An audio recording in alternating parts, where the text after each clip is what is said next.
የቢሾፍቱ ቆሪጦች ከተስፋዬ ገብረአብ ተራኪ አማኑኤል አሻግሬ በየመጽሐፍት ዓለም ተዘጋጅቶ የቀረበ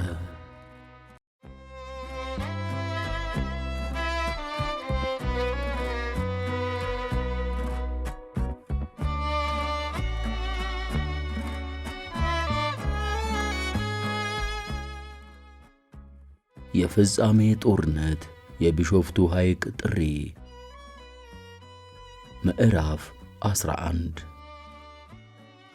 ጋራብሩ በወሬ ሰደድ እሳት ተያያዘች። ከቅዳሜ እስከ ሰኞ ባሉት 3 ቀናት ውስጥ እጅግ አስደንጋጭ ነገሮች ተከሰቱ።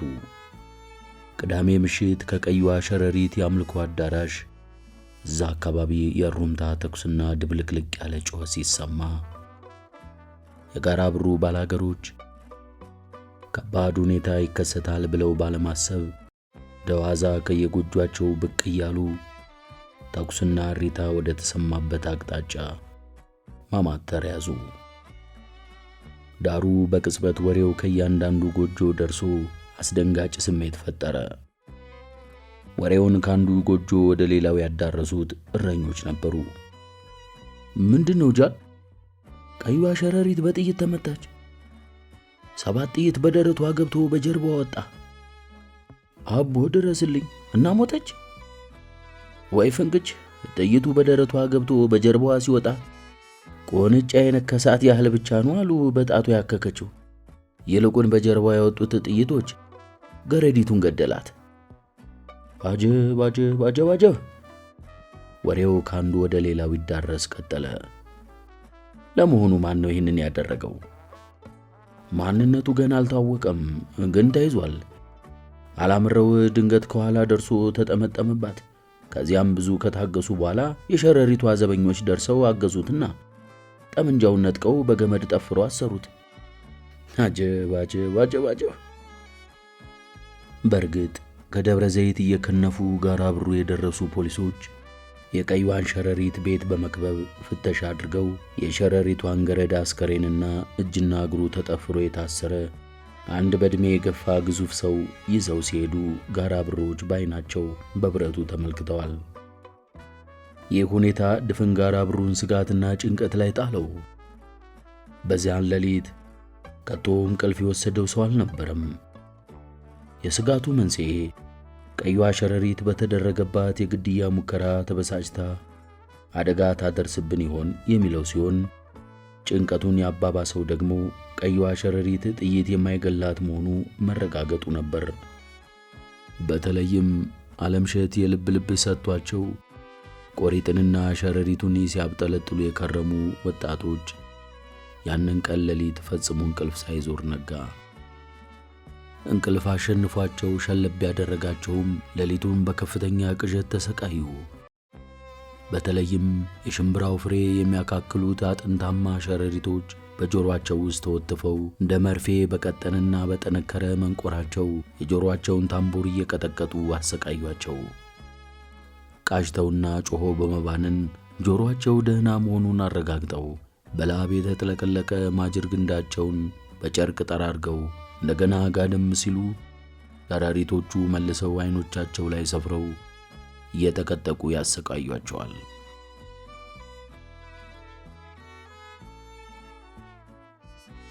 ሽማግሌዎችም ቢሆኑ እንቅልፍ ባይናቸው አልዞረም።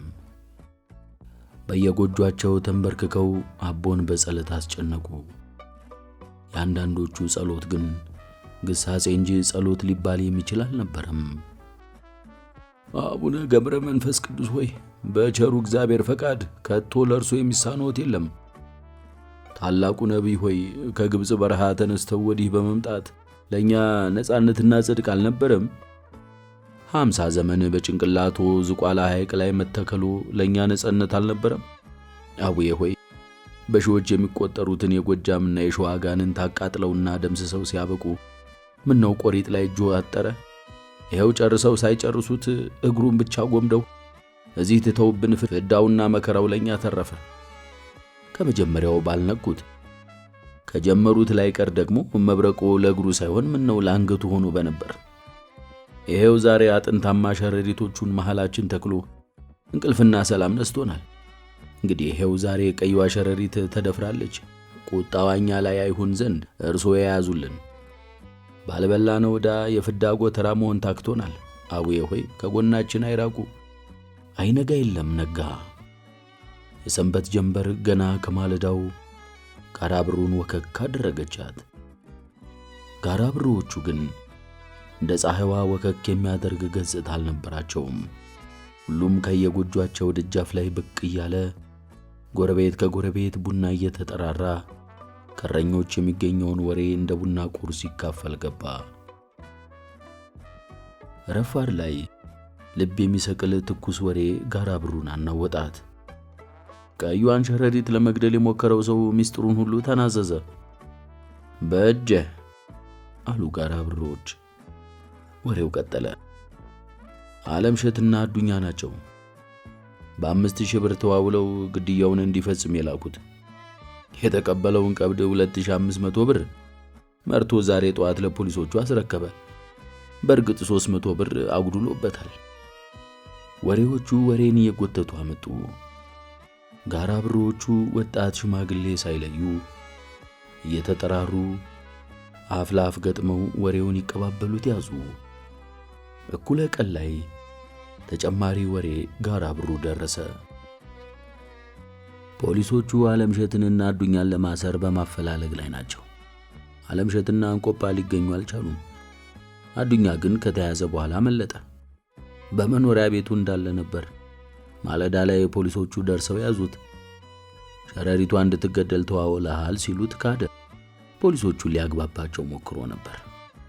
እነሱ ግን እኛ አንተ ንጹህ ብትሆን ባትሆን አያገባንም፣ የኛ ሥራ አንተን መያዝና ማስረከብ ብቻ ነው አሉትና ቀጥል ወደ ጣቢያ ሲሉት አዱኛ የንዴት ደሙ አናቱ ላይ በመውጣቱ ሁለቱንም ፖሊሶች በግራና በቀኝ እጆቹ በአንድ ጊዜ አንገታቸውን መጥቶ ከደፋቸው በኋላ የሁለቱም ፖሊሶች ጠመንጃ በግራና በቀኙ ታጥቆ ተዘወረ። ፖሊሶቹ እስካሁን ድረስ ራሳቸውን አላወቁም። ሆስፒታል ገብተዋል አሉ። ይህ ወሬ ድንገተኛ የድል አድራጊነት ስሜት ፈጠረ። ስሜታቸው ቀዝቅዞ የነበረው የጋራ ብሩ ወጣቶች በአንድ አፍታ ተነቃቁ። የአዱኛ የእምቢታ ድርጊት የጋራ ብሩን ደሃ ባላገሮች ከዳር ዳር አነሳቸው። አቡዬ ከሰማይ ሰማያት የወረዱ ያህል በየቦታው ከልብ የፈለቀ የኩራትና የአጋር የማግኘት ስሜት ፈጠረ። እሱ ድሮውንም መደፈርን በጸጋ መች ይቀበልና እናቱ ወልደዋለች። ቀድሞውንም እኮ ጀነራል ነበር ቅጽል ስሙ። ስምን መልአክ ያወጣዋል። አዱኛ ኩራትና ክብራችን። ሞት አንድ ቀን ነው። ከሰዓት በኋላ ግን ከአዱኛ የቤት አገልጋይ ሰማሁ ያለ አንድ ሰው ስለ አዱኛ የተወራውን አሻሻለው።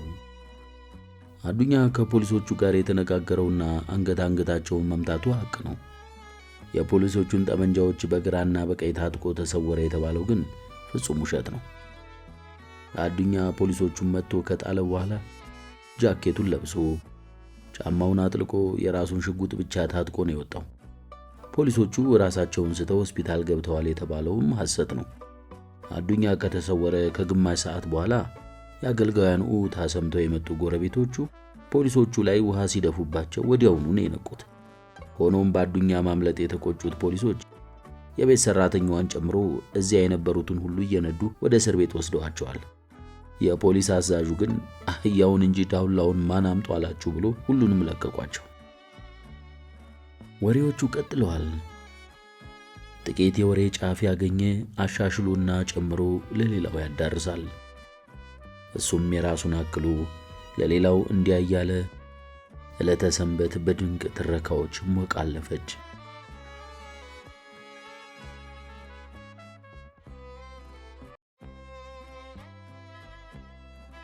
ሰኞ ማለዳ በቁጥጥር ስር የዋሉ ወሬ ጋራ ብሩ ደረሰ።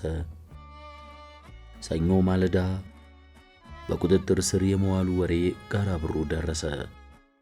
ጋራ ብሩዎቹ ይህንን ዜና በድንጋጤና በመሸማቀቅ ነበር ያስተናገዱት። እኩለ ቀን ላይ እንቆጳ ጋራ ብሩ እስከምትመጣ ድረስ ድፍን ጋራ ብሩ በትካዜ ተውጦ ነበር።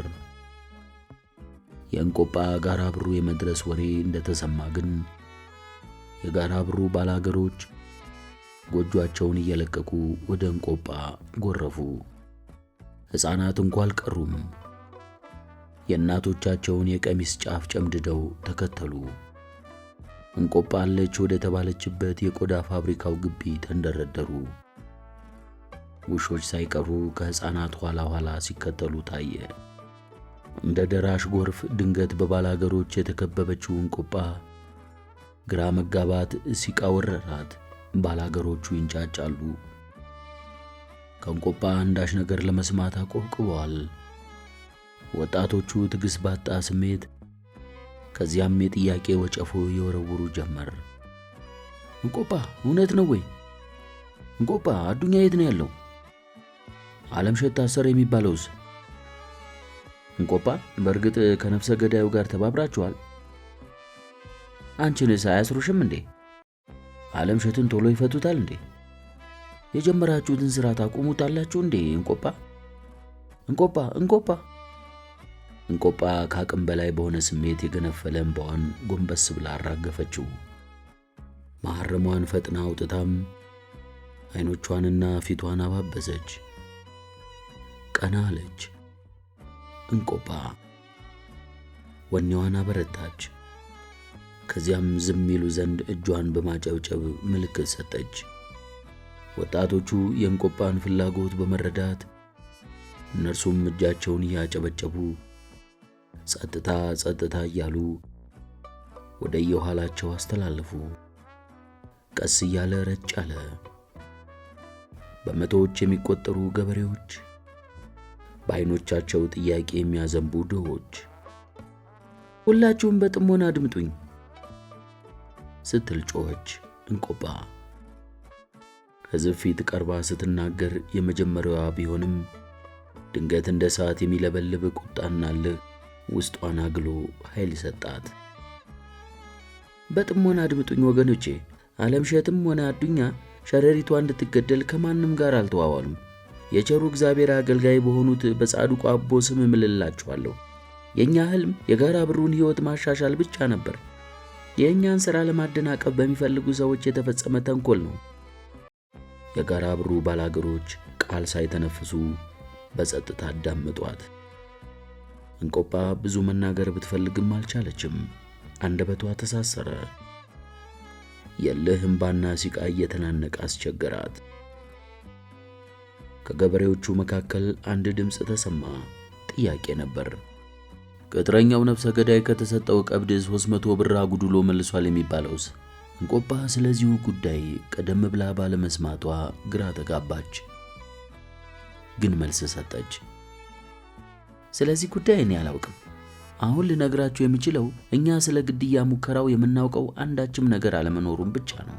ሌላው ልነግራችሁ የምፈልገው አጥብቄ ላሳስባችሁ የምሻው ለእናንተ ሲሉ ወደ መከራ የተጎተቱ ልጆቻችሁ ጎን እንድትቆሙ ነው። ዓለምሸትና አዱኛ ከእናንተ ሌላ ማንም የላቸውም። የፊላቤላን አባት በላይን አስታውሱት። አያቶቻችን በላይን አሳልፈው በመስጠታቸው ሲጸጸቱ መኖራቸውን አትዘንጉ። ተመሳሳይ ፈተና ከፊታችሁ ተደቅኗል።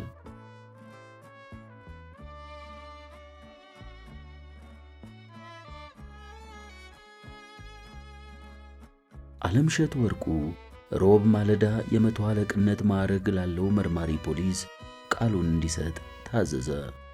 ያለፈው ቅዳሜ ምሽት ህብረተሰቡ ቀዩን ሸረሪት እያለ የሚጠራትን ሴት ለመግደል በተደረገው ሙከራ አንዲት የቤት አገልጋይ ተገላ ግድያ የተሰነዘረባት ሴት ግን በአጋጣሚ ተርፋለች። በአሁኑ ሰዓት ቅጥረ ነፍሰ ገዳዩ በቁጥጥር ስር ውሏል። በሰጠው ቃልም ግድያውን ያከናውን ዘንድ ዓለምሸት ወርቁና አዱኛ ለማ ከተባሉ ሰዎች ጋር በ5000 ብር ተደራድሮ ቀብዱ 2500 ብር ተቀብሎ ድርጊቱን ለመፈጸም እንደሞከረ ገልጿል። 300 ብር ያጎደለበት ቢሆንም የተቀበለውን የቀብድ ገንዘብ ጭምር አስረክቧል። በዚህ ላይ የእምነት ክህደት ቃልህን ብትሰጥ ዓለምሸት ወርቁ ከመርማሪ ፖሊሱ አንደበት የሚንበለበለውን ክስ በመደነቅ አዳምጦ ሲያበቃ ሙሉ በሙሉ ሐሰት ነው ሲል መለሰ። ፖሊሱ ለሸረሪቷ ወገናዊነት ሳይኖረው አይቀርም ብሎ እያሰበ በቅጡ ያጤነው ገባ። መርማሪ ፖሊሱ የዓለምሸትን ቃል በፍጥነት እያሰፈረ ጥያቄውን ቀጠለ። ህብረተሰቡ ቀዩዋን ሸረሪት እያለ የሚጠራትን ይህችኑ ሴት በአካል ነው የምታውቃት ወይስ በስም ብቻ? በአካል አውቃታለሁ።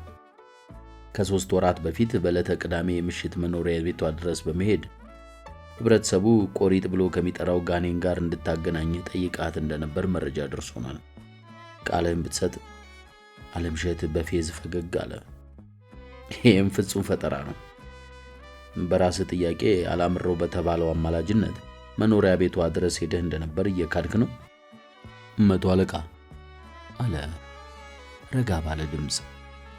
ለተገደቡ ጥያቄዎች መልስ ከምሰጥ በእኔና በሸረሪቷ መካከል ስለተፈጠረው ግንኙነት በዝርዝር ባስረዳስ።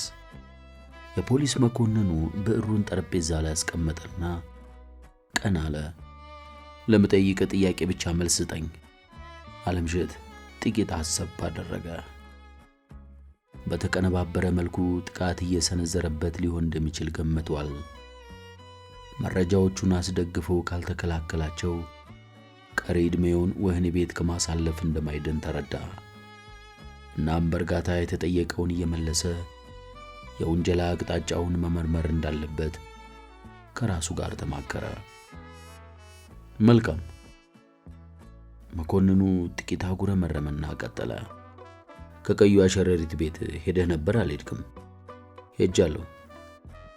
ለምን ዓላማ ነበር ሄድከው?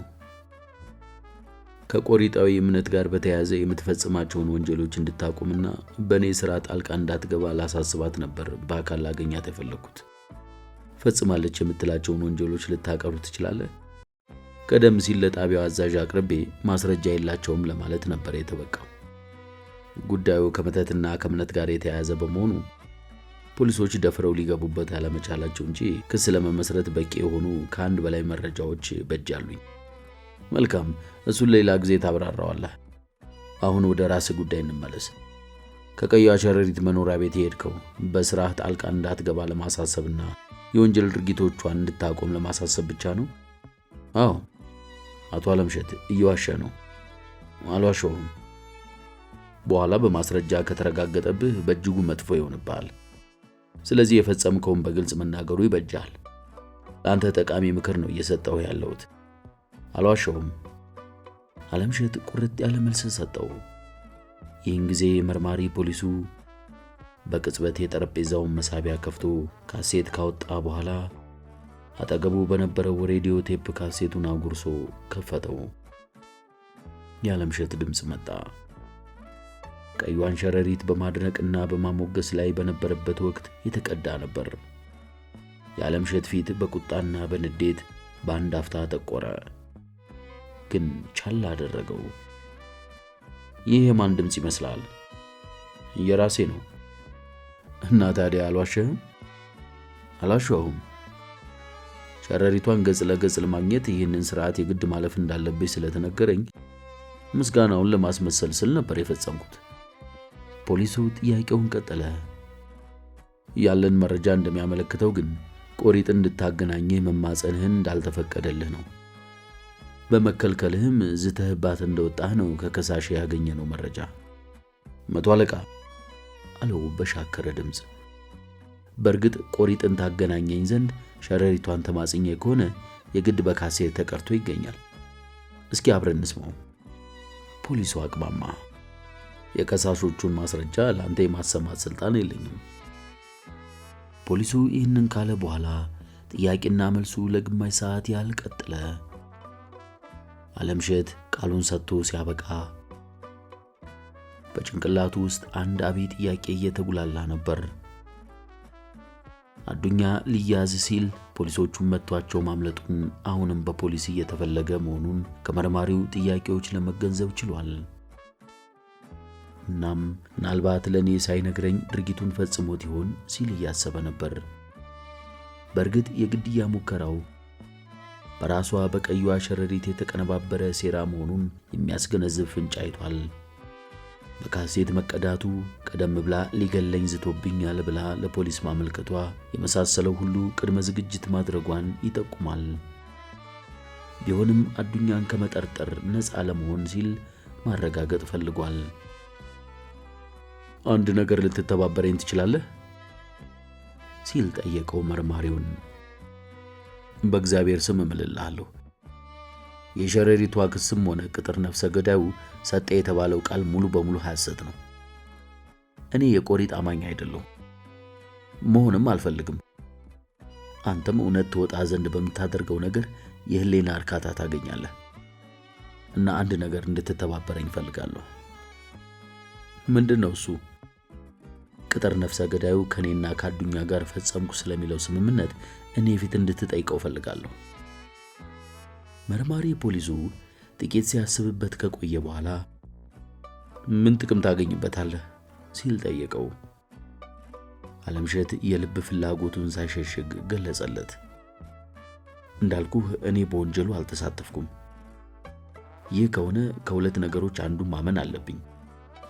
ምናልባት ከሥራ ባልደረቦቼ መካከል አንዳቸው ከኔ ዕውቅና ውጪ በኔ ስም ፈጽመውት ሊሆን ይችላል። አሊያም ደግሞ የዚህ ወንጀል ሴራ አቀነባባሪ ራሷ ቀዩ ሸረሪት ልትሆን ትችላለች።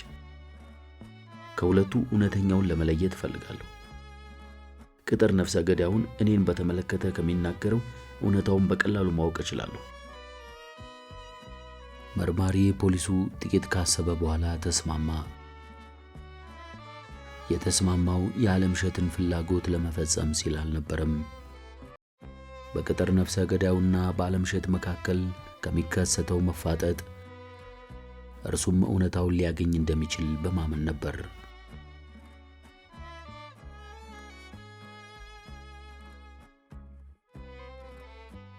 ከሩብ ደቂቃ በኋላ ቅጥር ነፍሰ ገዳዩ ተጠርቶ ገባ። ገና ሲገባ ዓለምሸት ትክ ብሎ አጤነው። ፍጹም አይቶት አያውቅም። ዕድሜው ወደ 45 ይጠጋል። ችግር ያሸው ሰው መሆኑን ወዲያውኑ አይቶ ማወቅ ይችላል። ነፍሰ ገዳዩ ዓለምሸትን ሲያይ ደንገጥ አለ። ሆኖም ድንጋጤው እንዳይታወቅበት ለመረጋጋት እየሞከረ በሩ ስር ከነበረው አግዳሚ ላይ ተቀመጠ። መርማሪ ፖሊሱ በቀጥታ ወደ ጥያቄው ነበር የዘለቀው። ይህንን ሰው ታውቀዋለህ? አዎ።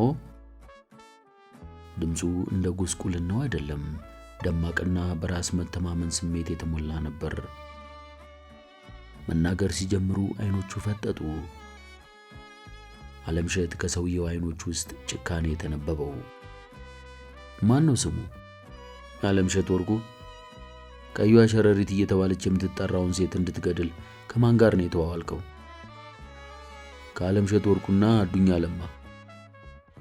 ዓለምሸት በትክክል አነጋግሮሃል? አብረው ነበሩ ሁለቱም። በስንት ብር ተስማማችሁ? 5000። በቅድሚያ ስንት ከፈሉ? ግማሹን። ክፍያውን እጅ በእጅ የሰጠህ ማን ነው? አዱኛ ነው። ቀብዱን ስትቀበል ዓለምሸት አልነበረም ማለት ነው? ውሉን የፈጸምኩት ከሁለቱም ጋር ነው። ገንዘቡን የሰጠኝ ግን አዱኛ ብቻውን ነው። በወረቀት ነው የተፈራረማችሁት? አይደለም፣ በቃል ነው። የት ቦታ ነው የተነጋገራችሁት? ሆራ ሐይቅ መዝናኛ ውስጥ ነበር የቀጠሩኝ። እዚያው ዛፎቹ ስር ተቀምጠን ተነጋገርን። እስቲ በደንብ ይኸው። ራሱ ዓለምሸት ነው ያነጋገረ? ምናልባት የመልክ መመሳሰል እንዳይሆን። ራሱ ነው፣ ምንም አያሳስትም። ለ5000 ብር እንዴት ሕይወትህን ለአደጋ አሳልፈ መስጠት ወሰንክ? ለልጆቼ ስል ነው። የሚላስ የሚቀመስ የሌላቸው 5 ልጆች አሉኝ። ከዚህ ቀደም ይህንን መሰል ሥራ ሰርተ ታውቃለህ? ኧረ አላውቅም። ጠመንጃ መጠቀምን የት ተማርክ ታዲያ? ወታደር ነበርኩ። ወታደር ከነበርክ ቀዩን ሸረሪት እንዴት ተኩሰ ሳትካት? አነጣጥሬ መትቻት ነበር፣ ግን አልወደቀችም። ሴትየቱ ጥይት የማይመታት መሆኑን ባውቅ ከመነሻው አልገባበትም ነበር። ቃለ መጠይቁ አብቅቶ እስረኛው ወደ ነበረበት ከተመለሰ በኋላ ዓለምሸት በረጅሙ ተነፈሰ። አመሰግናለሁ መቶ አለቃ። ምንም አይደለም ሲል መለሰ መርማሪው። ዓለምሸት ወደ እስር ክፍሉ ሲመለስ በድርጊቱ የአዱኛ እጅ እንደሌለበት ሙሉ በሙሉ አምኖ ነበር።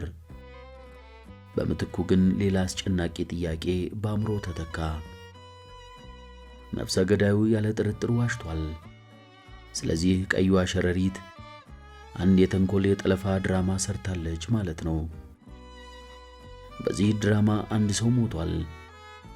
የቀይዋ ሸረሪት አገልጋይ እና ያቺ ምስኪን አገልጋይ እንደ ዘካርያስ በማይመለከታት ጉዳይ ተገደለች ማለት ይሆን? በችግሩ ላይ ያለው ይህ ወታደር ግን እንዴት የድራማው ተባባሪ ሊሆን ቻለ? እንዴት ብሎ ራሱን ለግድያ ወንጀል ተጠያቂነት አሳልፎ ሰጠ? ለገንዘብ ሲል ብቻ? ወይንስ ከእስር ቤት እንዲያመልጥ ሊያመቻቹለት ቃል ገብተውለት ይሆን? ዓለምሸት በዚህ ዙሪያ በሐሳብ አማጠ። ጠብ የሚል ነገር ግን አጣ። ዞሮ ዞሮ የሚስጥሩ ቁልፍ ያለው እዚሁ ጎስቋላ ወታደር እጅ ላይ መሆኑን ግን አመነ። ስለዚህ መፍትሄው ግልጽና አንድ ነው። ወታደሩ የድራማውን ሚስጥር ያወጣ ዘንድ ማሳመን አልያም ማስገደድ ያስፈልጋል። ዓለምሸት በአፋጣኝ አራርሶን ማግኘት እንዳለበት አሰበ። ቅጥር ነፍሰ ገዳዩን በገንዘብም ሆነ በሌላ መንገድ ማሳመን ከቻለ ግን ሸረሪቷ ያደረገችበትን የተንኮል ሴራ መበጣጠስ ይችላል። እናም ፍትህ ካለ ድል እንደሚያደርግ አልተጠራጠረም። ፍትህ ካለ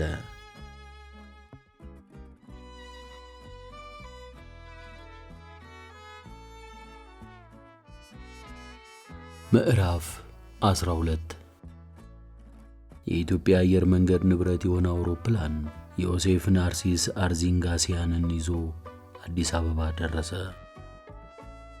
ቦሌ ዓለም አቀፍ አውሮፕላን ጣቢያ ተገኝታ የተቀበለችው እንቆጳ ነበረች። አርመናዊ ዮሴፍ የሚቀበለውን ሰው ፍለጋ አይኖቹን ከወዲያ ወዲህ ሲያንከራትት እንቆጳ በፎቶግራፉ አውቃው እጇን ብድግ በማድረግ ምልክት ሰጠችው። ዮሴፍ ቀላል የእጅ ሻንጣ ብቻ ነበር የያዘው። እንቆጳ ማለት አንቺ ኖረሻል? እየሳቀች የሞቀ ሰላምታ ቀረበችለት። እንዲህ የጠራ አማርኛ ትናገራለህ ብዬ አልገመትኩም ነበር። ወደ ሰፊ ደረቱ አስገብቶ እንደ ሀበሾች ባህል ጉንጭና ጉንጯን እያገላበጠ ሳማት። ዮሴፍ ሲያዩት ግዙፍ ቢሆንም ፈጣን ነበር። ወደ መኪናቸው ገብተው ጉዞ እንደጀመሩ በቀጥታ ወደ ኢትዮጵያ የመጣበትን ጉዳይ አነሳ። ምን ማዕት ወረደባችሁ ታዲያ? እንቆጳ ከመጀመሪያው አንስታ ሁሉን አወጋችው። ከወረዳው ባለስልጣናትና ከቀይዋ ሸረሪት ጋር በተያያዘ የገጠማቸውን ችግሮች በጥንቃቄ አድምጦ ሲያበቃ ያለምንም ማወላወል የተሰማውን በግልጽ ሰነዘረ። አሁን እንደምትገልጭልኝ ከሆነ ዓለምሸት ትልቅ ስህተት ሰርቷል። እንዴት ማለት? እንቆጳ ግንባሯን ጨመደደች። ምክንያቱም ዮሴፍ የተባለው የቢሾፍቱ አግሮ ኢንዱስትሪ ዋነኛ ባለአክሲዮን ነጋዴ እንጂ ፖለቲከኛ አይደለም። የአንድ ኢንቨስተር ቀዳሚ ግብ ደግሞ ትርፍ ነው፣ ትርፍ ብቻ። ህዝብ የሚባለው ነገር እግረ መንገዱን ተጠቃሚ ሊሆን ቢችልም ስራችንን የምንሰራው ለትርፍ እንጂ ለህዝብ እያሰብን መሆን እንደሌለበት ከዓለምሸት ጋር በግልጽ ተነጋግረን ነበር። ማለት የፈለኩት ገብቶሻል እንቆጳ? እኔ ነጋዴ ነኝ፣ ትርፍ ብቻ ነው የምፈልገው። ከፖለቲካ ባለስልጣኖች ጋር የሚኖረኝ ንግግር ንግዳዊ ብቻ ነው። መንግስት ያሻውን ምክንያት ሰጥቶ የጋራ ብሩን መሬት ሲከለክለኝ ተለዋጭ ቦታ ስጡኝ ማለት ብቻ ነው የኔ ምርጫ። የሚሰጠኝ ተለዋጭ ቦታ ካልተስማማኝ ደግሞ ኢትዮጵያን ተሰናብቼ ኬንያ ወይንም ኡጋንዳ ሄጄ ሰራለሁ። በቃ የወረዳው አስተዳዳሪ ፈጽሞ ለህዝብ አያስብም። ምን አገባንኛ? የበላይነት መንፈስ የተጎናጸፈው የዮሴፍ ወፍራም ድምፅ ዲስከቨሪ ላንድ ሮቨሯን ነቀነቃት። ሽማግሌው ሾፌር እንቆጳን የጎንዮሽ አየት ታደረገ። ወዴት ነው የምንሄደው? ወዴት ነው የምንሄደው ሲሉ ጠየቁ። ሂልተን ሲል ፈጥኖ መልስ ሰጠ ዮሴፍ። እናም ቀጠለ። ስለ ቢሾፍቱ ህዝብ እኛን አያገባንም። የህዝቡን ህይወት ለማሻሻል የሚፈልግ ሰው የፖለቲካ ድርጅት ነው መመስረት ያለበት። ይሄ ግን ንግድ ነው። ዓለምሸት ተሳስቷል። እንቆጳ አስተያየት ከመስጠት ተቆጠበች። ዮሴፍ በብስጭት እንደማናፋት አለ። አለምሸት በተፈጸመው ወንጀል ውስጥ በእርግጥ እጁ የለበትም? በጭራሽ። አንቺ የማታውቂው ነገር እንዳይኖር በእርግጠኝነት መናገር እችላለሁ ዮሴፍ። እንደዚያ ከሆነ በነፃ ሊለቀቅ ይችላል። ሊሆንም ላይሆንም ይችላል። እዚህ ሀገር ሕግ በትክክል አይተረጎምም። የፍትህ አካሉ ጠንካራ እኮ አይደለም። የት ነው የታሰረው? ደብረ ዘይት። እንዳነጋግረው ይፈቅዱልኛል? ይቻላል። ወረዳው ውስጥ የሚሰራ አንድ ወዳጅ አለን። በእርሱ በኩል አንዳንድ ነገሮች ማድረግ እየቻልን ነው። ምን ያህል ቀን ሆነው ከታሰረ? 20 ቀን። ለምን ፈጥናችሁ አልነገራችሁኝም ታዲያ? ምናልባት በዋስ ሊለቀቅ ከቻለ ራሱ እንዲነግርህ ብለን ነበር። ፍርድ ቤት ቀርቦ ነበር ባለፈው ሳምንት። እናም በዋስ ሊለቀቅ አለመቻሉን ሳውቅ ነው የደወልኩልህ። ዮሴፍ እንደገና ናፋ። እንግዲያው ነገ ማለዳ ቢያንስ ለ1 ሰዓት ያህል አለምሸትን ማነጋገር እንድችል አመቻችልኝ። አሁን ግን ሂልተን አድርሱኝ። ከተሳካልኝ ዛሬ ከፍተኛ ባለስልጣናትን ለማግኘት እሞክራለሁ። መልካም። ሹፌሩና መኪናው አንተ ዘንድ ይቆዩ? ጥሩ። ከ4 ሰዓት በኋላ ተመልሰው ይምጡልኝ። አሁን ጥቂት ማረፍ ፈልጋለሁ።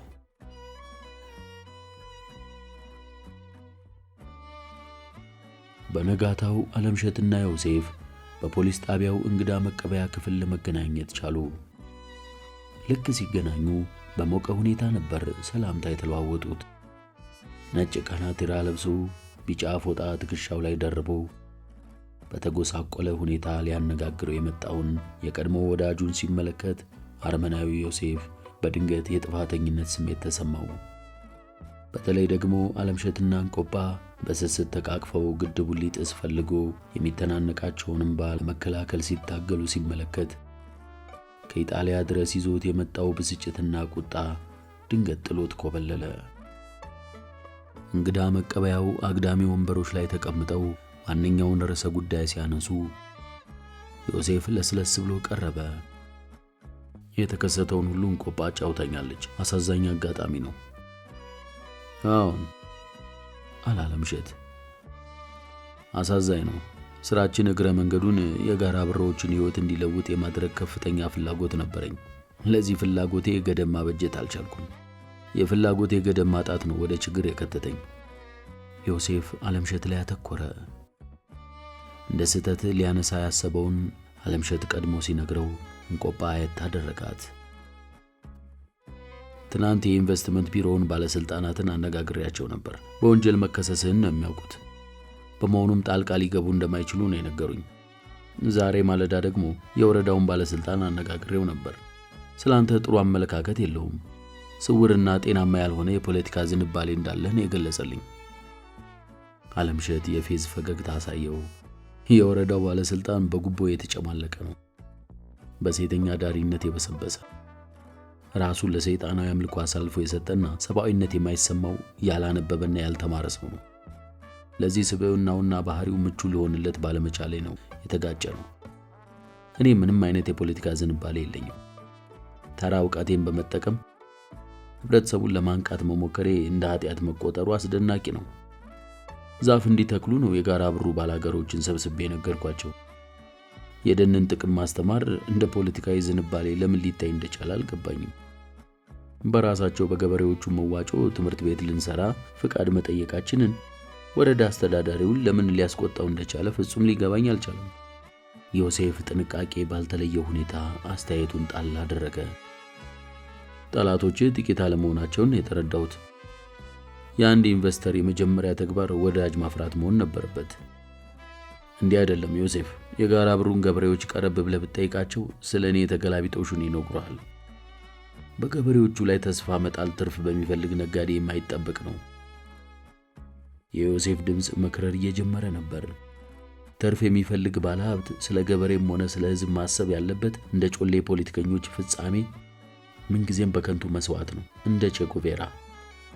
እኔ በዚህ አልስማማም አለው አለምሸት አርመናዊ ወዳጁም በቅጡ እያጤ ነው። እንቆጳ ጣልቃ ሳትገባ በዝምታ ታዳምጣቸው ገባች። ላትስማማ ትችላለህ ሲል አቋረጠው ዮሴፍ። እውነታው ግን እንደዚያ ነው። ቅን አብዮተኞች ለገበሬዎች ያላቸው ወገናዊነት የልብ ነው። በእርግጥ ገበሬውም ይወዳቸዋል፣ እንዳዘዙትም ይሆናል። መጪውን የተስፋ ዘመን በህልም እየኮመኮሙ በግንባር ቀደምትነት ይሰውለታል። ይሁን እንጂ ረጅም ከሆነው የሰው ልጅ ታሪክ እንደምንገነዘበው እድል እንጂ ለእኒያ ቅን አብዮተኞች ጀርባ የምትሰጥበት ዕለት መምጣቱ አይቀርም። ያን ጊዜ በድልና በጀግንነቱ ዘመን ያነገሱ ገበሬዎች ከዕለተ ጉድጓድህ ሊጨምሩ ይሽቀዳደማሉ። አሁን ቼ ጉቬራን አስታውሰው። ቼ ሲማረክ የቦሊቪያ ገበሬዎች እፎይ ተመስገን ሰይጣኑ ተወገደልን ነበር ያሉት። ቼ ግን ሰይጣን አልነበረም። የቦሊቪያ ገበሬዎች ግን ይህንን መገንዘብ አይችሉም፣ ምክንያቱም ገበሬ ናቸው። ዓለምሸት ተቃወመ። የአሜሪካ የአንድ ወገን ደራሲያን የጻፉትን ታሪክ ይዘ እየተሳሳትክ ነው። ማንም የጻፈው ማንም ገበሬ አቃጣሪ መሆኑን ኮሚኒስቶቹም ሆኑ ካፒታሊስቶቹ ያለ ጥርጥር ይስማሙበታል ሲል በከፍተኛ ድምፅ መናገሩን ቀጠለ። ዮሴፍ፣ ለዚህ ደግሞ አንተው ራስህ አስረጅ ነህ። የጋራ ብሩ ባላገሮች ልብህን ሰለቡት እና ለእነርሱ ሕይወት መሻሻል ስትል ጦርነት ውስጥ ገባ። ጦርነቱ ስላልቀናህም ተማረክ። ለእነሱ ስትል አሁን እስር ቤት ነህ። ግን የታሉ በሺዎች የሚቆጠሩ ገበሬዎች? ፋስ፣ ቢላዋ፣ መዶሻ፣ መጥረቢያና ጠመንጃ አሏቸው። ዳሩ ግን እንደ ተናዳፊ ንብ እየተመሙ ሊታደጉ አልሞከሩም። ገበሬዎቹ አሁንም ጠጅ ቤት ናቸው፣ ጎርፍ ናቸው። የተቀደደውን ቦይ ተከትለው ጥልቀቱ ወዳልታወቀ ገደል እየጮሁ የሚገሰግሱ አእምሮ ቢስ ጥንዚዛዎች ናቸው፣ ኃያል የሚመስሉ ልፍስፍሶች። ይህንም ብሎ በከባዱ ሳቀ። ዮሴፍ አፉን ከፍቶ ሳቀ። ዓለምሸት የዮሴፍን ሳቅ አላጀበውም። የተናገረው የሚያስቅ ሆኖ አላገኘውም። ንዴትም አልተሰማውም፣ ቁጭትም አላደረበትም። ገጽታው ላይ መሰልቸትና ትዕግስት ማጣት እየተነበበ ነበር። ሆኖም ዮሴፍ ስቆ እስከሚያበቃ በትዕግስት መጠበቅ ቻለ። እኔ ሲል ምላሹን ጀመረ ዓለምሸት።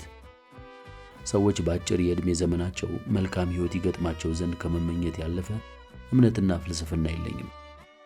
በተቀረ ስለ ገበሬዎች የገለጽከው ብዙም አልገባኝም። የኛ ገበሬዎች የአጠቃላዩ የህብረተሰብ ዋነኛ አካል ናቸው።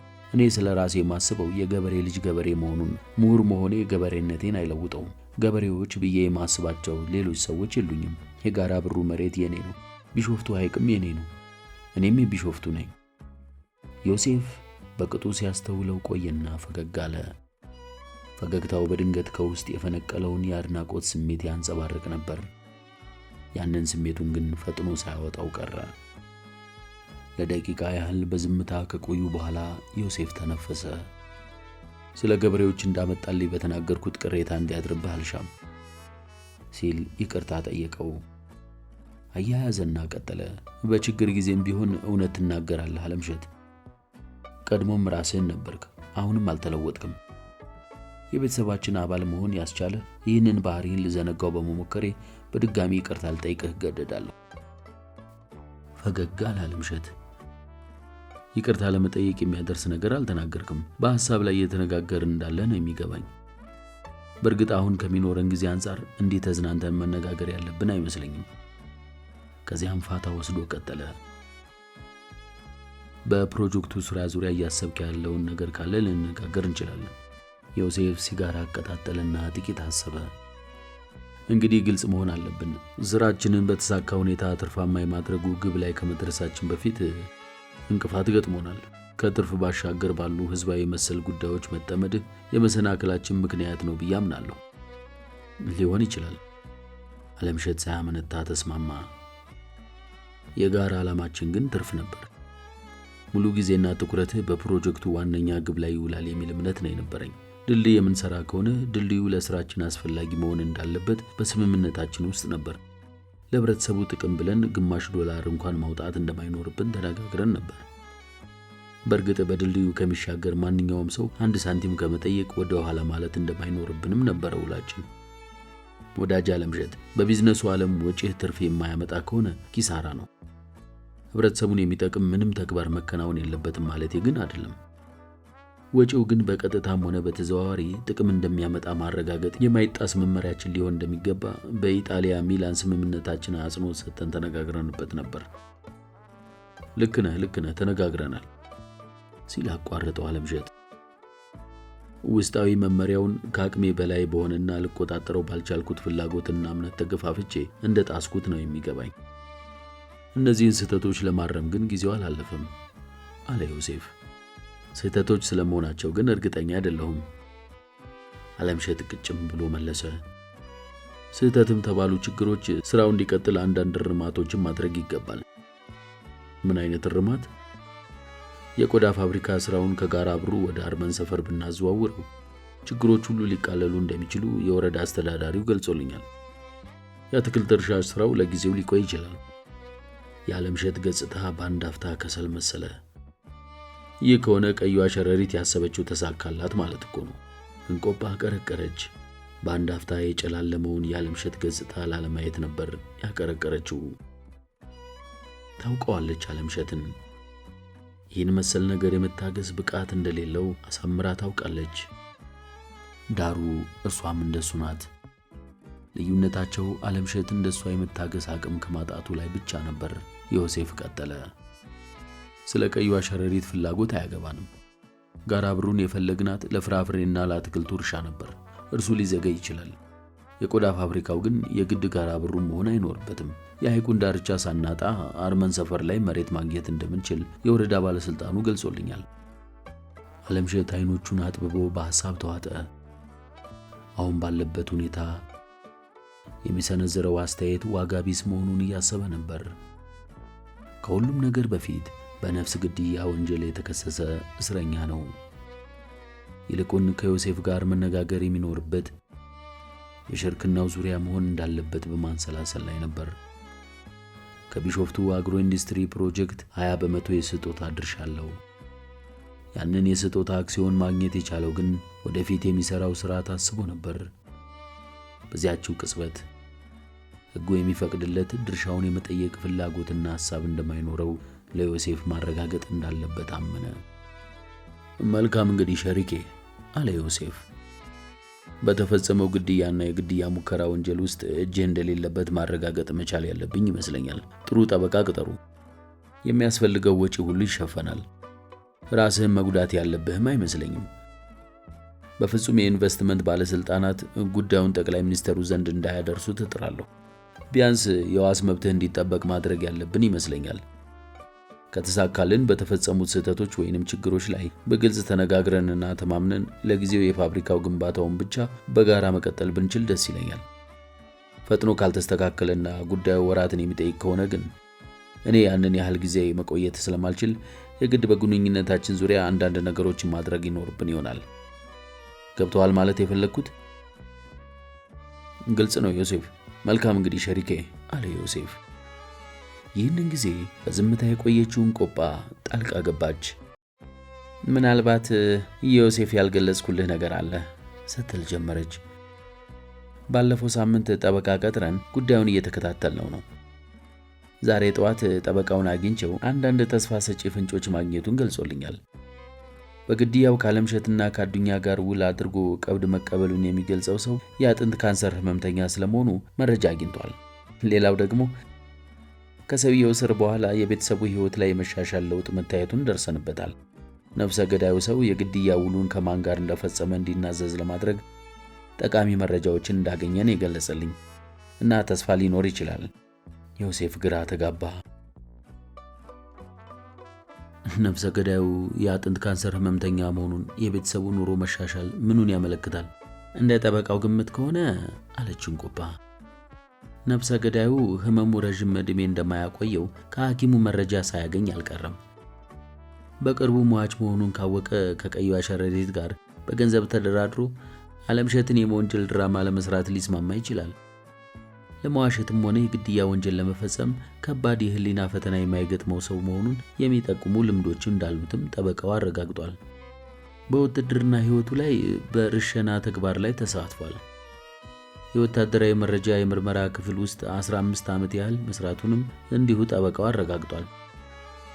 በምርመራ ክፍሉ እስረኞችን ለማናዘዝ በማሰቃያ ክፍል ውስጥ የሚፈጽመው ድብደባና ግርፊያዎችን በኃላፊነት ይመራ ነበር። ደብረ ዘይት ተደብቆ በመኖር ላይ እንደነበረ ጭምር ጠበቃው አረጋግጧል። ባለፉት 6 ዓመታት 5 ሴት ልጆቹ ወደ ትምህርት ቤት አልሄዱም። የመጀመሪያ ልጁ ሰው ቤት ግርድና ተቀጥራ እየሰራች ሲሆን፣ ሁለተኛ ልጁ በዝቅተኛ ቡና ቤት ውስጥ የሴተኛ አዳሪነት ስራ ላይ ናት። ቀሪዎቹ ገና ሕፃናት ሲሆኑ እስከ ቅርብ ጊዜ ድረስ ልብሳቸው ገላቸው ላይ አልቆ ይታይ ነበር። የአካባቢው ሰዎች ስለዚህ ሰው ምንም መረጃ አልነበራቸውም። ጠበቃው እንደሚለው ከዚህ ሰው መታሰር በኋላ ልጆቹ አዳዲስ ልብሶች ለብሰዋል። አንዳንድ የቤት ዕቃዎቹንም መግዛት ጀምረዋል። በእስር ለሚገኝ አባታቸው ያለምንም ችግር በቀን 3 ጊዜ ምግብ ያመላልሳሉ። ይህንን ማድረግ እንዴት እንደቻሉ ከዓለምሸት ተቀበልኩት ካለው የቀብድ ገንዘብ 300 ብር ብቻ አጉድሎ ቀሪውን ተመላሽ አድርጓል። ይህ ከሆነ ዓለምሸትን የሚያስወነጅለውን ይህንን ድራማ በመስራት ጠቀም ያለ ገንዘብ አግኝቶ ሊሆን እንደሚችል ነው ጠበቃው የሚያምነው። ዞሮ ዞሮ የዚህን ምስጢር ቋጥሮ መፍታት እንደሚቻል በእርግጠኝነት እየተናገረ ነው። ክረምቱ ከመግባቱ በፊት ነፍሰ ገዳዩን በመስቀለኛ ጥያቄ ባልጠበቀው ቀዳዳ ውስጥ በማስገባት ሐቁን ሊያናዝዘው እየተዘጋጀ ነው። ዮሴፍ የመደነቅ ድምፅ አሰማ። ተስፋ ሰጪ ፍንጭ ነው ይመስላል። የፍርድ ሂደቱን ማጣደፍ ቢቻል ግን ጥሩ ነው። ዓለምሸት አከለ። እሱን አራርሶ እየሞከረ ነው አለች እንቆጳ። ገንዘብ የሚፈልጉ ከሆነም ይህንኑ አድርጊ ሲል በአዛዥነት መንፈስ ተናገረ ዮሴፍ። ጊዜውን መምሰል ምንጊዜም ትክክለኛ አማራጭ ነው። እሺ። ለሰከንዶች ያህል በጸጥታ ቆዩ። አንድ ያልጠየቅኳችሁ ነገር አለ። ወረዳ አስተዳዳሪው አዱኛ ስለተባለ ሰው ደጋግሞ ነው ያነሳልኝ። ፖሊሶች እየፈለጉት እንደሆነና እሱ እጁን ከሰጠ የዓለምሸት ጉዳይ ሊቀልለት እንደሚችል ጠቁሞኛል። ዓለምሸትና እንቆጳ በተቃውሞ ራሳቸውን ግራና ቀኝ ናጡ። ውሸቱን ነው እንቆጳ በቁርጠኝነት ተናገረች። ይህ አዱኛን እጅ ያለመስጠት ድርጊቱን ለመፈጸማችን ማስረጃ እንደሚሆን ነው ሊናገሩ የሚፈልጉት። አዱኛ የተሸሸገበትን እንድንጠቁምና እጁን እንዲሰጥ እንድናግባባውም ደጋግመው ጠይቀውናል። ይህንን ግን ልናደርግ አንችልም። አዱኛ ወንጀሉን አልፈጸመም። አስተማማኝ ፍትህ ቢኖር አዱኛ እጁን ቢሰጥ ምንም አልነበረም። እውነታው ግን የተለየ ነው። ስለዚህ አዱኛ ያመነበትን ብቻ እንዲፈጽም እድሉን ለራሱ መተው የሚገባን ይመስለኛል። የዓለምሸትን ክስ ለማቅለል እጅህን ስጥ ልንለው አንችልም። እኔም በዚህ እስማማለሁ አለ ዓለምሸት።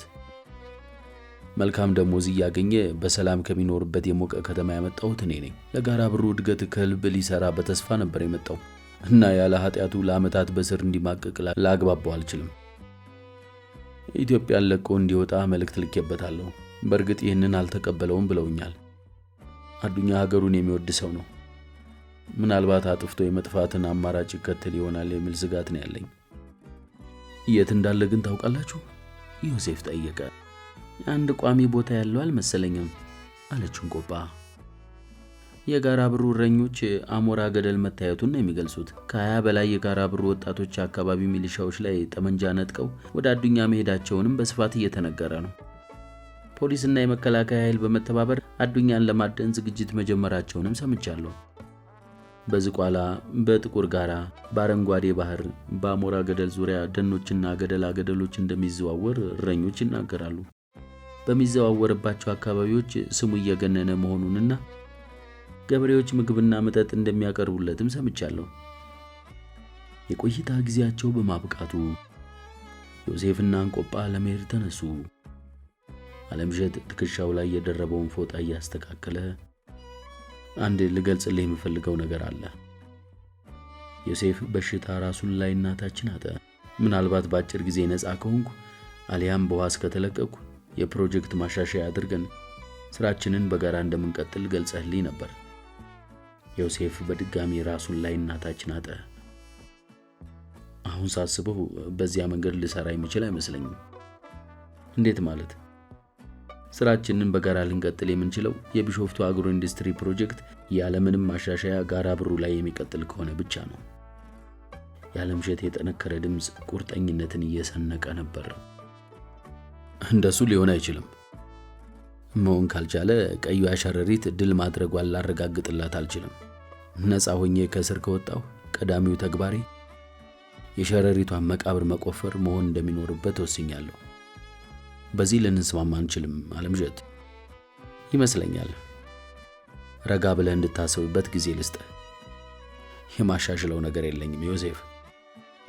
ለሽርክና ስንፈራረም ትርፍ ማግኘት ብቸኛ ግባችን እንደሚሆን ተስማምተን ነበር። ተሳስቼ ነበር ዮሴፍ። ወደ ፖለቲካው ዓለም መግባት ፈልጋል እንዴ? የፖለቲካው ዝንባሌ የለኝም። እንዳሩ ግን ከፖለቲካ ውጪ ምንም ነገር እንደሌለ ተገንዝቤያለሁ። ከፖለቲካ ለመራቅ ብሞክርም ፖለቲካው በእኔ ሕይወት ላይ ሲወስን እያየሁት ነው። ስራችንን የሚመሩት ፖሊሶቹ ከፖለቲካው ባህር ነው የሚጨለፉት። እየተለያየን ነው ሸሪኬ ይመስለኛል ዮሴፍ። በዝምታ ተያዩ። አለመደሰት በዮሴፍ ገጽታ ላይ በግልጽ ታየ። ላረጋግጥልህ የምፈልገው ሌላ ነገር ሲል ቀጠለ አለምሸት። ነፃ ወጣሁም አልወጣሁም የሽርክና ጉዟችን የሚቋረጥ ከሆነ ካንተ በችሮታ ካገኘሁት የአክሲዮን ድርሻ 1 ሳንቲም እንደማልጠይቅህ ፈርምልሃለሁ። በስሜ ያሉትን ተሽከርካሪዎችና ሌሎች ንብረቶችን ጭምር ለማስረከብም ዝግጁ ነኝ። የዮሴፍ ገጽታ ላይ የአድናቆት ብርሃን ተረጨ። ስብናህን ላለመርሳት በቂ ወኔ ያለ ሰው ስለመሆነ ተጠራጥሬ አላውቅም። እመነኝ አለምሸት፣ ካንተ ጋር አለመስራት ያሳሰበኝ እንዲሁ እንጂ በሕግ ማግኘት ያለብህን ድርሻ ለማስቀረት ለደቂቃ እንኳን አስቤው አላውቅም።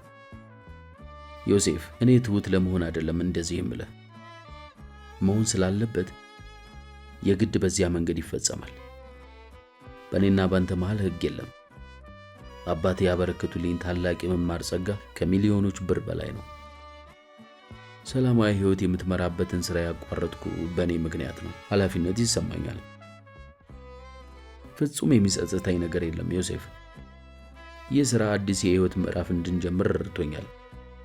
አንድ ቀን ከዚህ እስር ቤት ወጣም ይሆናል። ዮሴፍ ክብርና ኩራትን በሰነቀ አንደበት የልብ እምነቱን መግለጽ ከቻለው እስረኛ ፊት ራሱን ዝቅ ለማድረግ ተገደደ።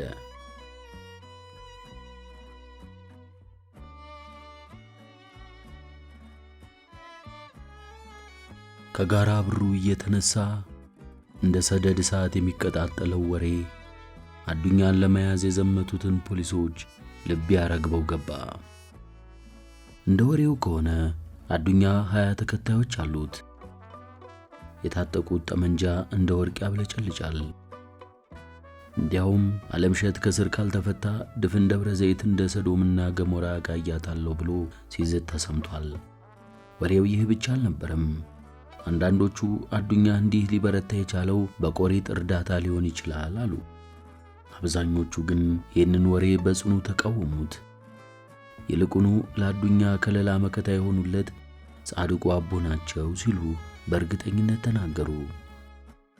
እረኞችም በፊናቸው በዓይናችን በብረቱ አየን የሚሉትን እያቀነባበሩ ለጋራ ብሩ የማታ ወግ ያበቁታል። አንዱ ለሌላው እንደሚያቀባብለው ወሬ ከሆነ የአዱኛ ድርጊቶች በሙሉ ተአምራዊ ናቸው። ፖሊሶቹ በድካም ዝለው በየገደሉ ሲንከራተቱ አዱኛ ከኋላ እየተከተላቸው ይቀልድባቸዋል። ፖሊሶቹ ግን በዓይን ሊያዩት አይችሉም። ምክንያቱም አዱኛ የአቦን ቄጤማ እንደ ቀበቶ ወገቡ ላይ በማሰሩ ሊያዩት አይቻላቸውም።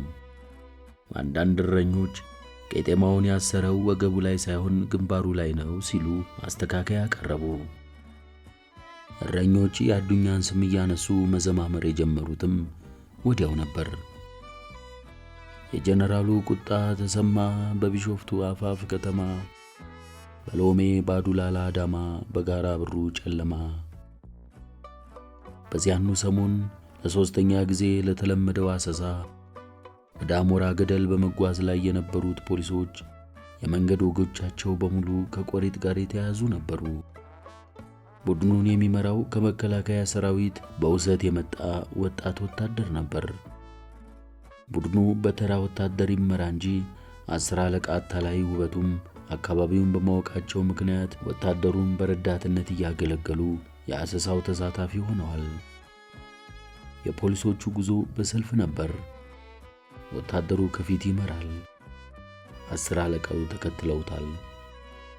ከዚያም 8 ፖሊሶች እንደ ግመል ተከታትለው ጋራ ብሩን አልፈው ወደ አሞራ ገደል እያመሩ ነበር። ቆሪጥ ካዱኛ ጎን ይባላል። ከፖሊሶቹ አንዱ ተናገረ። ልክ ነው፣ እንዲያውም የሚሰውር ቀበቶ ሰጥቶታል ሲል አከለ። ቆሪጥ ቢመጣብን ግን ምንድነው የምናደርገው? እናንተ ጥይት ማርከፍከፍ ነዋ ይሁን እንጂ ቆሪጥን በተመለከተ በተሰነዘረው አስተያየት እንደ ግመል ተከታትለው ከሚጓዙት ፖሊሶች አንዱ በእጅጉ ሳቀ። ተሳስታችኋል ሲል ጮኸ። የቢሾፍቱ ልጅ በመሆኑ ሁሉም ቢሼ እያሉ ነበር የሚጠሩት። እኔ ምዕራብ ቢሾፍቱ ተወልጄ ያደግኩ እንደመሆኔ የመናገሩን ዕድል ለእኔ ስጡኝ። እንደዛ ቢሆን የተሻለ ነው። ቆሪጥን ጥይት አይመታውም። ሆኖም ፐ ወይንም ጰ ፊደላትን ከሰማ ጥይት የተተኮሰበት ያህል ደንግጦ ይሸሻል። አሳሽ ፖሊሶቹ በከፍተኛ ድምፅ ተንጫጩ። ይሄማ ቀላል ነው። ማለም የለ ማነጣጠር የለ። ቢሼ ንግግሩን አራዘመ። ግን ደግሞ ዝም ብላችሁ ፐ ብትሉ አይፈራም። ዘዴ ያለው። እኔ ቢሾፍቱ ልጅ እንደመሆኔ ከቆሪጥ ጋር በጉርብትና ነው ያደግኩት። ልቡን አውቀዋለሁ። እሱም ደግሞ ይፈራኛል ብዬ ገምታለሁ። ምክንያቱም እንዳልኳችሁ ልቡን አሳምሬ ያውቅበታለሁ።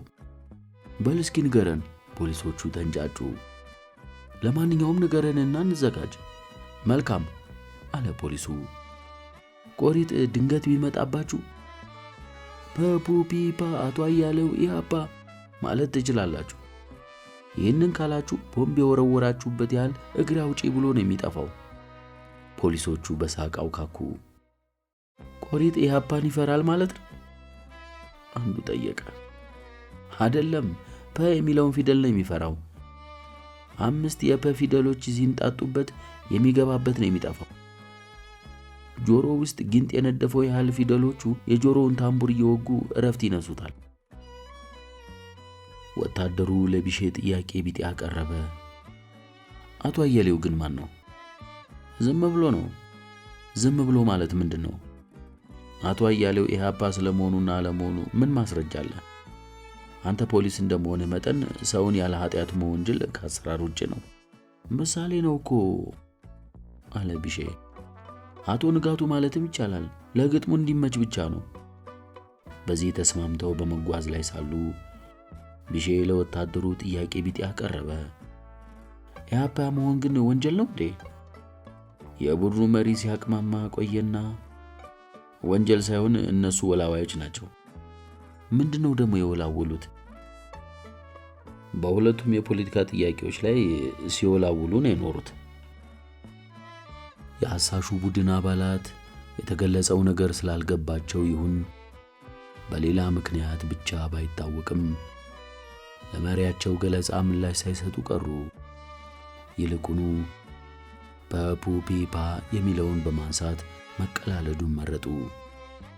ፐፑፒፓ ከሰለቻችሁ ደግሞ ሌላ አደገኛ ጥይት አለኝ አለ ቢሼ። ወዲህ በለዋ ታዲያ አምጣው በል እስቲ አሉት። ቢሼ ቀጠለ። ጴጥሮስና ጳውሎስ ወደ ጳጳሱ ፓስታ ላኩ። ፖሊሶቹ ሳቅና ሁካታ ቀላቅለው ተንጫጩ። ይሄ ታንክ ነው? ሮኬት፣ ቢኤም፣ ላውንቸር። ግን ደግሞ ይህም ሰለቻቸው። ሌላ ፖሊስ የተለየ ሐሳብ አቀረበ። እኛም ሌላ ጥይት መፍጠር እንችላለና። እንችላለን፣ ቀላል እኮ ነው። ፐ ወይንም ጰ ያሉባቸውን ቃላት በመጠቀም አረፍተ ነገር መስራት ብቻ ነው። ቢሼ ግን በዚህ አነጋገራቸው ቅሬታ አደረበት። ስለዚህ ጉዳይ እሱ ባይነግራቸው አንዳቸውም ምንም አያውቁም ነበር። አሁን ግን የውለታ ቢስነታቸው ብዛት ለቆሪጥ ማብራሪያ ጥይት መስራት ቀላል መሆኑን እየተነጋገሩ ይመጻደቁበት ገቡ። ይህ ሁኔታ ስላስከፋው አኮረፈ። ፖሊሶቹ የቢሼን ማኩረፍ ልብ ባለማለታቸው በቀጥታ ጥይት ወደ መፈብረኩ ገቡ። እኔ አንድ ጥይት ፈጠርኩ አለ አንዱ ፖሊስ። እስኪ ተኩሰው። ፖሊሶቹ ፓስታ በሉ። ጫጫታው አየለ። ከወታደሩና ከሽማግሌው 10 አለቃ በቀር ሁሉም ሁካታና ሳቅ አሰሙ። በእርግጥ ቢሼ እንዳኮረፈ ነበር። በኩርፊያው መቀጠል ግን አልቻለም። ኩርፊያው ወደ ቁጣ አደገ። ቁጣውንም አምቆ መቆየት ባለመቻሉ በፖሊሶቹ ሳቅና ሁካታ መሃል ጣልቃ ገብቶ አንባረቀ። አትሳሳቱ ፖሊሶች። ፐ ስለገባ ብቻ ቆሪጥ አይፈራም። በእርግጥ ፖሊሶቹ ፓስታ የሚለው ሊሆን ይችላል። ፐሉ ማለት ግን ምንድነው? እሱ በሉ ማለት ነው። ፈላስፋው መለሰ። ጉድ እኮ ነው እናንተ አለ ብሼ በመገረም። በሉ ለማለት ፐሉ ብትል ቆሪጥ የሚሸሽልህ ይመስልሃል? እንዲያውም ንዴቱን ታብስበታለህ። እንኳን ሊሸሽህ እየተንደረደረ መጥቶ ተብታባ አንተን ብሎ ፓስታ ተመጋቢ አሹቅም አሮብሃል ብሎ በዚያ ሰፌድ እጁ ነው የሚያርገበግብህ። ከተጠራ ይፈራል አላልክም እንዴ? በአግባቡ ነዋ ታዲያ።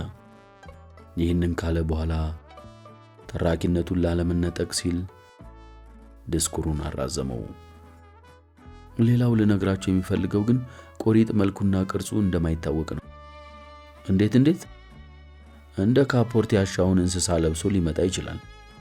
በዚህ ጊዜ በሰልፍ የመጨረሻው ረድፍ ላይ የነበረው ፖሊስ አንዲት ጥቁር የገጠር ውሻ ከኋላ እየተከተለቻቸው እንደሆነ አስተዋለ። አይኖቹ ፈጠጡ። ልቡ ከመጠን አልፎ መምታት ጀመረ። ቆሪጥ በውሻ ተመስሎ እየተከታተላቸው ሊሆን እንደሚችል በመገመት ያለ የሌለ ኃይሉን በማሰባሰብ ያጠናውን ጥይት ውሻው ላይ አረከፈከፈበት። ፐፑፒፓ አቶ አያሌው የአባ።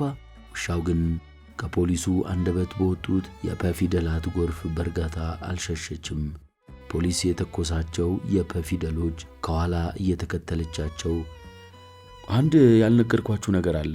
ቆሪጥ አህያ፣ ንብ፣ እርግብ፣ በግ፣ ውሻና በሬ መሆንን አይቻለውም። ለምን? በጣም ጥሩ ጥያቄ ነው። ምክንያቱን ላብራራላችሁ። ውሻ ታማኝ ነው። እርግብ ሰላም ናት። በግ የዋህ ነው። በሬ ደግሞ ምስኪን፣ ንብም ደግሞ ትጉህ ናት። አህያ ቻይ መሆናቸው፣ ቆሪጥ ደግሞ ለእነዚህ ባህሪያት ተቃራኒ በመሆኑ በእንስሳት ሰውነት ማደር አልፈቀደለትም። ቆሪጥ ብዙውን ጊዜ ሰዎችን፣ እባቦችን፣ ቁራዎችን፣ አይጦችን፣ ድመቶችን ነው የሚጠቀሙባቸው።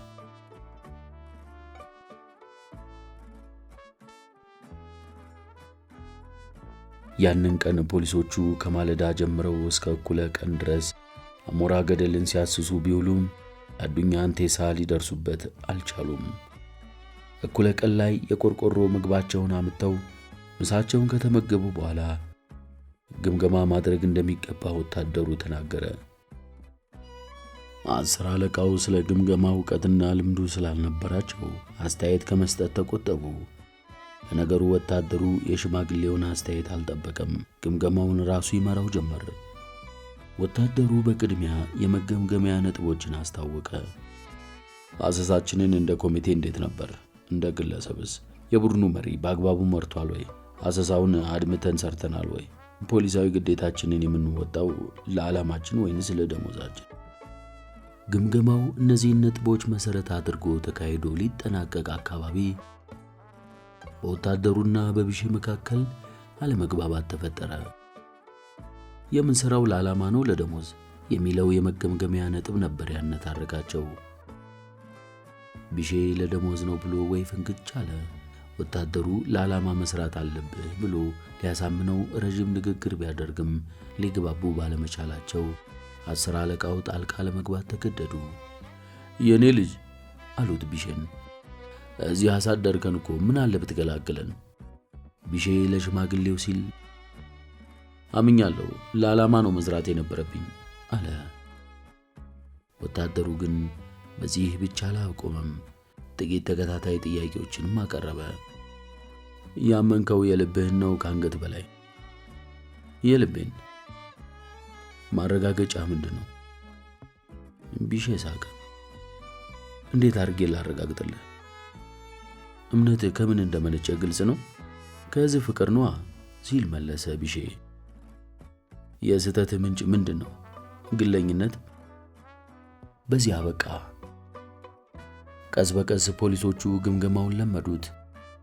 የወታደሩ ግምገማ ምን ጊዜም ሄዶ ግለኝነት ላይ እንደሚቋጭ ተረዱ። እናም ታዲያ በማለዳ ወደ አሰሳ ጉዞ ለመጀመር አርፍደው ወደ ሥራ የሚገቡ ፖሊሶች ወታደሩ ፊት ሲቀርቡ ቁጣና ንትርኩን ለማሳጠር በማሰብ ግለኝነት ለእንቅልፍ ዳርጎኝ አረፈድኩ እስከ ማለት ድረስ ይደርሱ ጀመር። በየዕለቱ ከማለዳ እስከ ምሽት የፖሊሶች አባሮሽና የአዱኛ ገደል በጋራ ብሩ ጎጆች መተረካቸው የተለመደ ይሁን። የወሬው ምንጮች እረኞች ናቸው። ቀደም ሲል ሽማግሌዎች ነበሩ ለወጣቶቹ ያለፈውን የሚተርኩላቸው። አሁን ግን ሁኔታዎች ተለዋወጡ። የጋራ ብሩ ኮበሌዎች ስላለፈው መስማት የማያስፈልጋቸው ሁኔታ ላይ ነበሩ። ድርጊቶቻቸው ከፈጸሙት የላቀ ገድል በዘመናችን እየተፈጸመ እንደሆነ ይሰማቸው ጀመር። በእርግጥ ሽማግሌዎቹ ሳይቀር በተገላቢጦሽ የኮበሌዎችን ትረካ ጆሮአቸውንና ልባቸውን ከፍተው ያዳምጡ ጀመር። አዱኛ ፖሊሶቹ ላይ ቀለደባቸው የሚል ወሬ በየዕለቱ ርዕሰ ጉዳይ ሆነ። ፖሊሶቹ አሞራ ገደልን ሲያስሱ ውለው ድካም ስለተሰማቸው ከአንድ ዛፍ ስር ላይ አረፍ አሉ። አረፍ እንዳሉም በጥላ ከለላ ከተጠጉት ዛፍ አናት ሳቅ ሰምተው ቀና ቢሉ አዱኛ መትረየሱን እንደታጠቀ የሾላው ቅርንጫፍ ላይ ጉብ ብሎ አዩት። ፖሊሶቹ በተጋደሙበት ደነዘዙ። ድንጋጤያቸው ሲያልፍላቸው ጠመንጃቸውን አቀባብለው ብድግ ሲሉ ተሰወረባቸው። ቢሰወርባቸውም ግን ለጥንቃቄ ያህል በሚል ከ40 በላይ ጥይት አርከፍክፈው የዛፉን ቅጠሎች አራግፈውት ሸሹ። ፖሊሶቹ ከሄዱ በኋላም እሰይ ማገዶ ከሰማይ እልልልል ጭፈራው ይቀጥላል የረገፈውን ቅጠል በቀሚሶቻቸው ሞልተው ሄዱ። ለማገዶ ማለት ነው። አዱኛ ለፖሊሶቹ ሲሳይ ሆኖላቸዋል ሲል ይጀምራል። ሌላው ደግሞ ከትናንት ወዲያ በተደረገው አሰሳ በአጋጣሚ የቡድኑ መሪ ወታደር ባለመኖሩ አሳሾቹ ፖሊሶች በ10 አለቃው መሪነት ወደ ኤረር ተራራ ዘምተው ነበር። በእግር ተጉዘው እዚያ ሲደርሱ በድካም ተዘረሩ። ከዚያ ለሚያልፍ ዓለም ምን አለፋን አልሁና አዝማሪን አቆመው። በጋ አሳርደው ጠጅና ጠላ በየደረጃው ቀርቦ ዓለማቸውን ሲቀጩ ከርመው በሶስተኛው ቀን አዱኛን አጣ ነው ብለው ተመልሰው መጡ። ይህንን ጊዜ የፖሊስ ጣቢያው አዛዥ በንዴት እረኞች ሲል ሰደባቸው።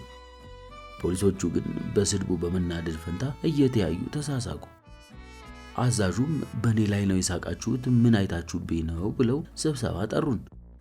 ስብሰባው 2 ቀን ከፈጀ በኋላ ፖሊሶቹ አዛዥ አለቃን መናቅ፣ አውቃለሁ ባይነትና ስራን አድምቶ አለመስራት የተባሉ ጥፋቶች እንዳሉባቸው እነሱም አምነው ሲያበቁ እንደገና አዱኛን ለማሰስ ወደ አረንጓዴዋ ባህር ተላኩ። ፖሊሶቹ አረንጓዴ ባህር ደርሰው አዱኛን ፈልገው ሲያጡት እዚህ ድረስ ከመጣል ላይ ቀር በሚል ከሐይቁ ዳርቻ የቀንድ አውጣ ጎጆዎቹን ሰብስበው ተመለሱ። ከዚያም ለሀብታሞች መኖሪያ ቤት ለጌጥ ሸጧቸው። የፖሊስ ጣቢያው አዛዥ ግን ይህንን አልሰሙም። ቢሰሙ ግን ውርስ ለመንግስት ብለው ይነጥቋቸውና ጥሩጥሮቹን ለራሳቸው አስቀርተው ሌላውን ላለቆቻቸው ይካፋፈሉ ነበር። ወሬው ማለቂያ የለውም። አዱኛ ጠመንጃ ተኩሶ ነገር ይሰማል። ከከተማ ወደ ጋራ በሩ የሚመጡ ሰዎች አዱኛ ደብረ ዘይት ከተማ ላይ ጥቁር መነጽር አድርጎ ከፖሊስ ጣቢያው ጀርባ ከሚገኘው ቢሾፍቱ ሆቴል ቢራ ሲጠጣ መታየቱን በአይኑ ካየ ሰው መስማታቸውን በጻድቁ አቦ ስም እየማሉ ይናገራሉ። አዱኛን አስመልክቶ ስፍር ቁጥር የሌላቸው ገድሎች ይተረኩ እንጂ እስከ ሚያዝያ ማብቂያ ድረስ ከወሬ አልፎ በአዱኛ ተፈጸመ ተብሎ የተመዘገበ በጎም ሆነ ክፉ ድርጊት አልነበረም።